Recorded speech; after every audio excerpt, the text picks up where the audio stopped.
Voici les 3 business les plus rentables que tu pourrais commencer en 2025. En tant que cofondateur et président d'une entreprise évaluée à plus de 100 000 euros et qui a analysé des centaines d'entreprises au cours des 3 dernières années, je vois chaque jour quels modèles économiques réussissent et lesquels échouent. Et en me basant sur les tendances actuelles du marché, il y a 3 opportunités commerciales dans lesquelles je me lancerais personnellement si je voulais créer une entreprise à 1 million d'euros en 2025. Avant même d'aborder ces 3 modèles économiques, il est essentiel de comprendre ce qui fait une bonne entreprise. 2 critères doivent être pris en compte lors du choix d'un type d'entreprise à lancer. Le premier est le revenu des acheteurs. L'idée est de vendre aux personnes riches, monter en gamme. Il vaut mieux commencer avec des produits premium à prix élevé et en faible volume, plutôt que de viser un modèle à prix faible et en gros volume. Pourquoi ? Parce que les personnes avec plus d'argent sont prêtes à payer pour résoudre leurs problèmes. Le deuxième critère est le taux de croissance du marché.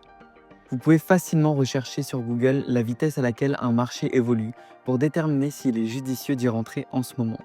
Ce qui est particulièrement intéressant en 2025, c'est que nous allons vivre une période dorée de croissance économique, qui n'a jamais été aussi opportun qu'aujourd'hui de créer une entreprise et de gagner beaucoup d'argent, en particulier en France. Créer une entreprise de coaching en ligne est une excellente opportunité, et je connais de nombreuses personnes qui ont réussi dans ce domaine.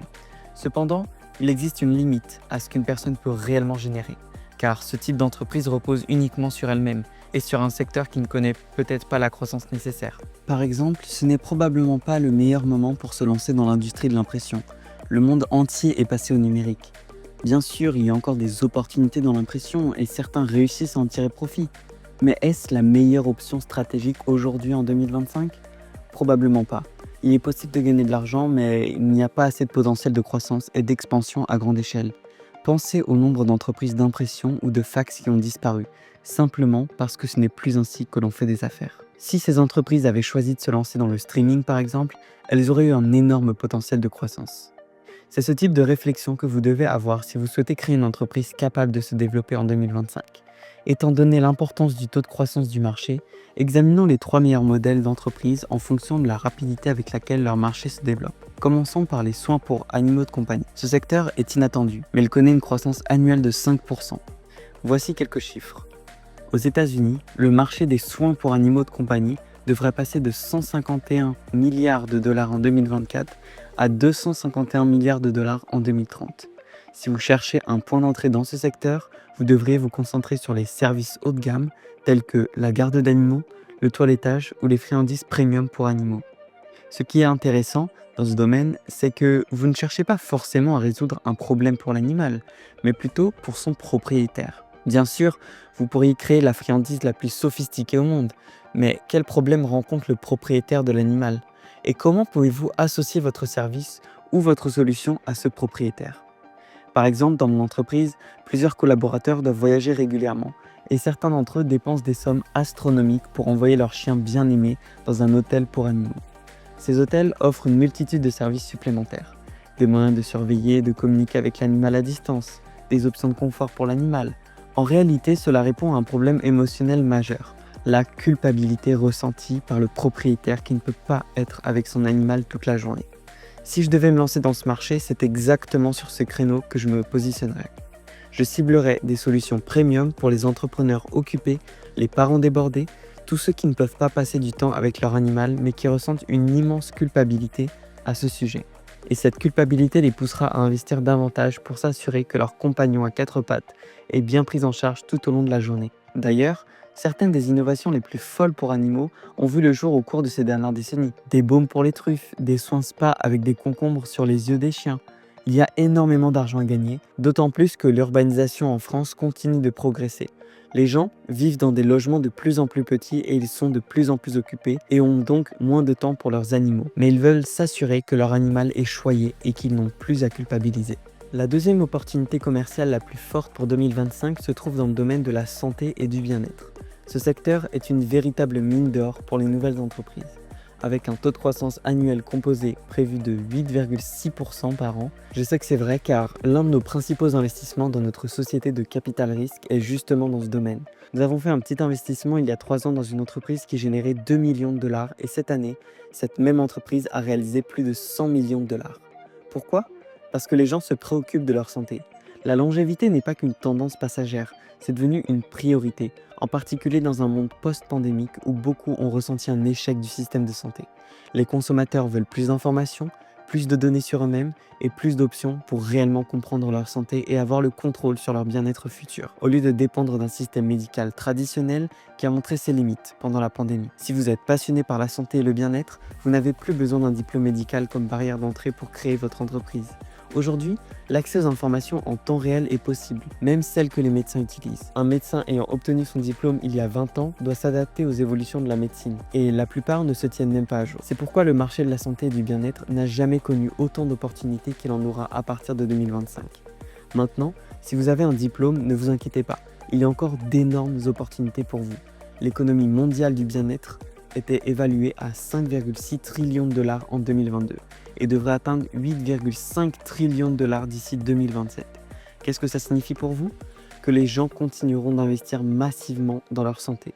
Ils veulent des solutions innovantes et si vous avez une expertise, vous êtes parfaitement positionné pour leur offrir ces solutions. Alors, comment adapter vos produits et services pour explorer cette demande croissante?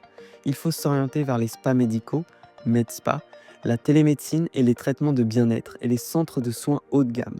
Les clients recherchent activement des solutions, ils veulent des produits et des services qui répondent à leurs besoins plutôt que de passer par le système de santé classique et ses lourdeurs administratives. Vous pouvez créer votre propre empire du bien-être en vous associant avec une personne ayant un bon sens des affaires. Le moment n'a jamais été aussi propice pour entrer dans le secteur et proposer des solutions nouvelles et rentables à une clientèle de plus en plus exigeante. Le troisième modèle économique qui vaut la peine d'être lancé cette année est un secteur avec un taux de croissance annuel composé de près de 10% par an. Ce sont les produits durables et éco-responsables. Les produits durables et éco-responsables affichent un taux de croissance annuel composé sur 5 ans de 9,9%, contre seulement 6,4% pour les produits conventionnels. Ce qui est incroyable avec ce marché, c'est qu'il peut s'appliquer à absolument tout ce que les gens achètent.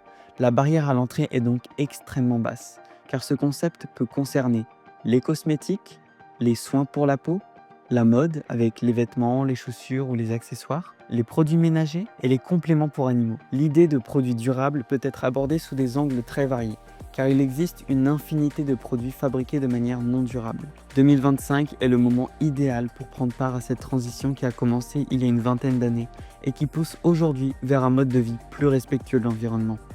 Un exemple parfait est celui de Vicky Tsai, qui a transformé sa petite marque de beauté durable en un géant du secteur, décrochant des contrats avec des célébrités comme Jennifer Aniston et Drew Barrymore, avant de vendre son entreprise à 500 millions de dollars. Le secteur du succès de Tatcha, des ingrédients uniques, combinant une approche éco-responsable et un positionnement haut de gamme. L'un des plus gros défis des produits durables, c'est leur image parfois fade et ennuyeuse. Pour réussir dans ce marché, il ne suffit pas de vendre des produits éco-friendly. Il faut les associer à une marque sexy et attirante qui attire immédiatement l'œil. L'erreur fatale serait d'opter pour un positionnement trop classique, un style trop bio-traditionnel ou un branding trop bambou. La clé pour percer, miser sur un design frais, minimaliste et épuré. Proposer des produits qui allient écologie et luxe. Et enfin, cibler des secteurs porteurs comme les biens de consommation, la beauté et le bien-être animal. Les trois modèles économiques que nous avons explorés, qui sont les soins pour animaux, la santé et le bien-être, ainsi que les produits durables, offrent une opportunité en or pour ceux qui veulent bâtir un business prospère en 2025.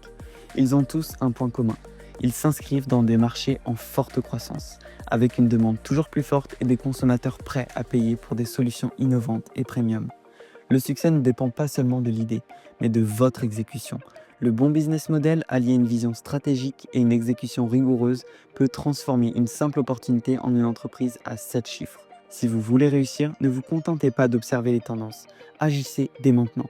Identifiez votre créneau, construisez votre offre irrésistible et lancez-vous avec un état d'esprit tourné vers la croissance. 2025 sera une année clé pour les entrepreneurs audacieux. Faites partie de ceux qui saisissent cette chance et bâtissent leur empire. Merci d'avoir regardé cette vidéo. Si elle t'a plu, n'hésite pas à liker et à t'abonner. Sur ce, je te dis à la prochaine pour de nouvelles vidéos. C'était tout pour moi. Tchuss!